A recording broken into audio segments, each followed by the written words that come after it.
A new year is here, and that means most likely that a new semester is just waiting to start. So if you're new to teaching or still feel a bit unsure about teaching a college course, today's video goes through the 5 things to do on the first day of class.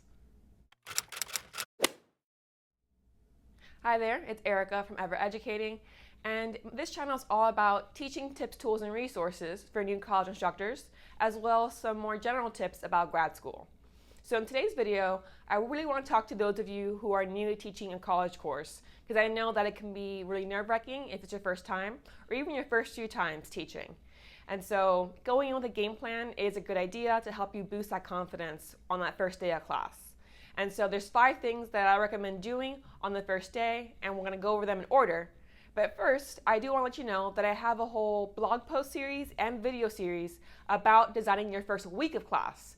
So there's a link up here to go to the first video in that series, and I also have down below the link to the first blog post that will lead to all the others in the series. The series includes a free workbook that's over 60 pages long, so you can sign up to download that if you'd like to, and I'll have that linked below as well. Okay, so it applies to basically anybody teaching a college class, not just to the humanities like I teach. Okay, but other than that, let's go ahead and get started with the 5 things to do on the first day of class. Okay. Before we even enter the classroom, one thing you need to do is print out your student roster. Okay, so you should be able to get that through the website, right? The full list of those enrolled in your class.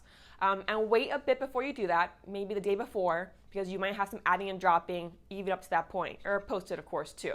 Okay, but you want to print it out, not just keep it online. Because I have had experiences where, like, what happens if you can't get your Wi-Fi connected on campus, okay? Or if your iPad or your tablet or your laptop or your cell phone stops working, okay? Think worst case scenario and print out your roster. So that way as long as you have it in your bag, it's ready for you to take out and to mark down your attendance, okay? Because that, of course, is the first thing you want to do when you're in class, okay? So you can, if you want, you can either do attendance first or you can introduce yourself first. And those are steps 2 and 3 for first day prep. So you might want to introduce yourself first and just say, hey, I'm Erica Romero, I'm a PhD candidate. I've been teaching here for 5 years. My area of study is X, Y, and Z. You can just do a quick 1-minute introduction to your students first, or you can wait after you take attendance. It's really up to you.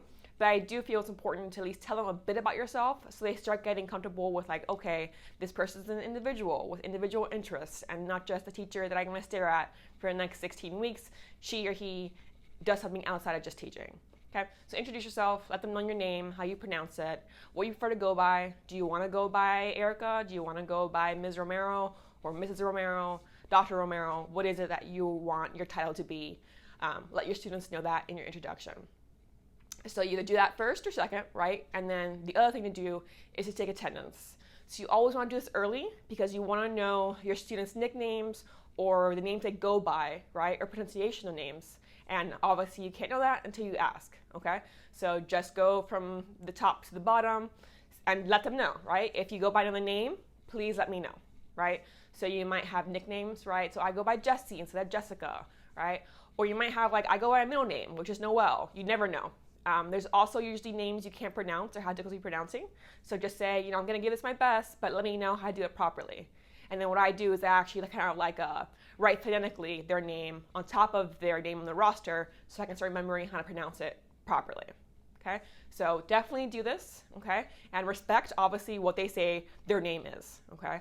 And so those are steps 1 and 2 during the actual day of class. So remember, first, print out the roster, and second and third, introduce yourself and then take attendance, or vice versa.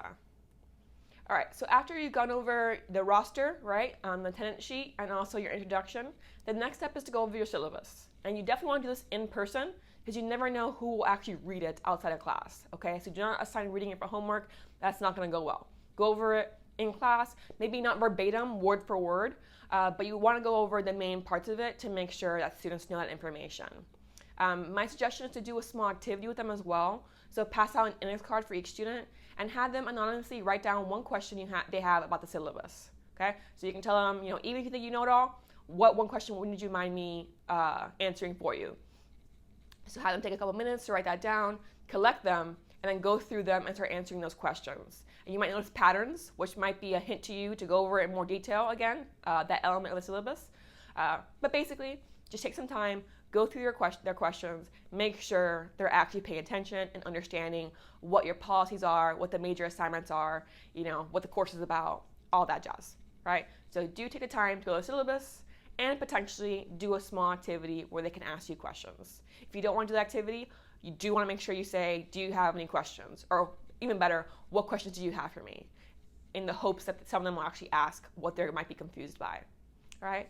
So once you do that, then the last step is icebreakers, okay? I know not all of us enjoy icebreakers, but I do think they're pretty key to start, breaking the ice, right? Getting students to talk to each other and to you as well, okay? So I have 2 videos about icebreakers actually. So I'll link one above here, and then a little later I'll link the second one so you can see those.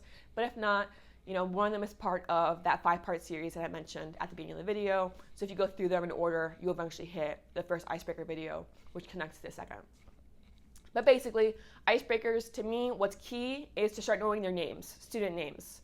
So I do icebreakers that require them to say their names aloud, so I can start hearing them and making sure I know their pronunciations, but also, connecting names to faces.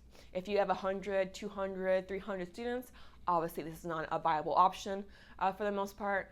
But, if you have a class of less than 50, I do suggest trying to learn all their names because it really will help your relationship with them, right? So, for example, my favorite is Name Snake, okay? Or create a bingo game. But one thing you want to make sure of is that they're inclusive to all of your students.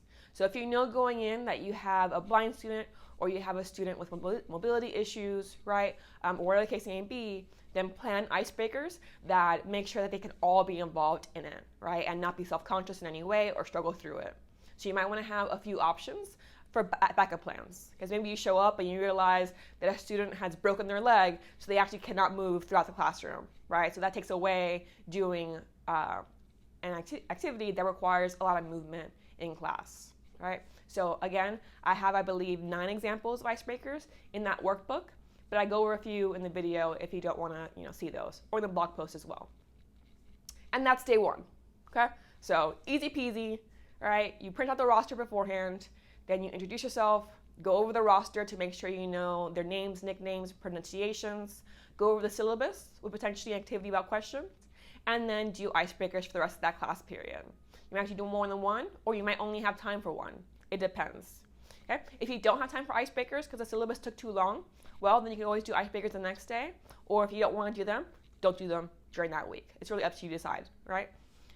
But that's basically a way to go through the first day of class without any major issues, because really you're doing things that you're confident in. You know who you are, you need to know your student's name for attendance purposes, right? You know your syllabus because you created it, or you're at least using it and you studied it.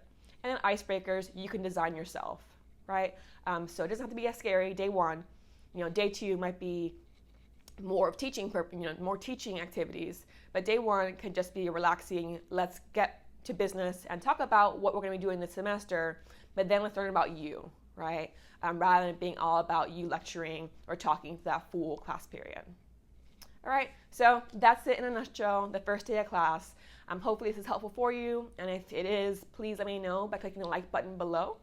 And again, I do a lot of videos about teaching tips and resources, so go ahead and subscribe if you want to make sure not to miss any notifications of new videos that I have.